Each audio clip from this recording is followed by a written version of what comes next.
బొగ్గు బ్లాకుల వేలం బీఆర్ఎస్ బీజేపీ పార్టీల పాపమేనని రామగుండం ఎమ్మెల్యే రాజ్ ఠాకూర్ ఘాటుగా విమర్శించారు. పెద్దపల్లి జిల్లా గోదావరికని జవహర్లాల్ నెహ్రూ స్టేడియంలో మార్నింగ్ వాకర్స్ తో ఎన్నికల ప్రచారంలో పాల్గొన్నారు.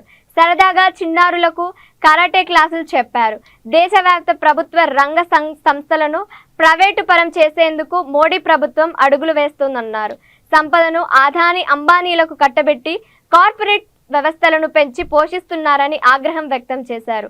రామగుండం పారిశ్రామిక ప్రాంతాన్ని బొందలగడ్డగా మార్చిన ఘనత కేసీఆర్ దేనని ఏ ముఖం పెట్టుకొని ఓట్ల కోసం వస్తున్నారని ఆయన ప్రశ్నించారు.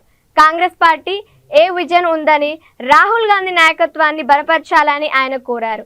పెద్దపల్లి పార్లమెంట్ కాంగ్రెస్ అభ్యర్థి వంశీకృష్ణను భారీ మెజార్టీతో గెలిపించాలని ఎమ్మెల్యే అభ్యర్థించారు.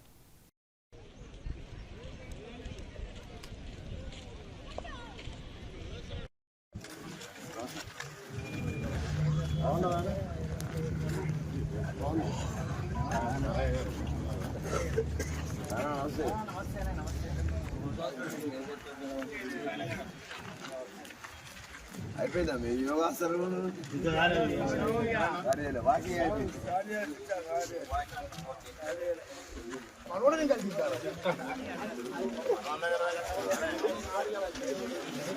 కూడా ఇదే ఉంటుంది.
స్వతంత్ర భారతదేశాన్ని ఇవాళ స్వతంత్రం లేకుండా మరి ఈ రిజర్వేషన్ తీయడానికి ఇవాళ బీజేపీ బీఆర్ఎస్ రెండు కలిసి వస్తా ఉంది. వాళ్ళందరూ ఒకటే. మొన్నటి వరకు సింగరేణి ప్రైవేటీకరణ చేయాలన్నది బీజేపీ బీఆర్ఎస్ కలిసే కదా. మీరందరూ కూడా చూస్తారు పార్లమెంట్ లో. ఈ రోజు వచ్చి మాట్లాడతాడు ఆయన, ఈ ఊరు సింగరేణి ప్రైవేటీకరణ అయితే అని చెప్పి.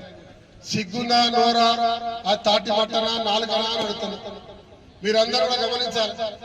బండ అబద్ధాలు ఆడిన ఈ ఊరు పూర్తిగా విధ్వంసానికి గురవుతుందని చెప్తాడు ఆయన. ఆయన చేసింది ఈ ఊరిని బొందల గడ్డ. ఆ కనబడే గుట్టలు ఆయన చేసిన పుణ్యమే. దాంట్లోకెళ్ళి వెళ్ళే దుమ్ము, దాంట్లోకెళ్ళి వెళ్ళేటువంటి విషవాయులతో చచ్చిపోయేది మనం. దానికి కారణం కేసీఆర్. ఫస్ట్ మా గోదావరికని రామగుండం ప్రజలకు ముక్కు నేలకు రాసి నీ దొడ్డు ముక్కు అరిగే వరకు క్షమాపణ చెప్పాల్సిన అవసరం ఉందని చెప్పి నేను భావిస్తాను. ఎందుకంటే మనకు తీరని అన్యాయం చేసింది. రామగుండంలో పౌరస్ బొగ్గు బాయిలను ప్రైవేటీకరణ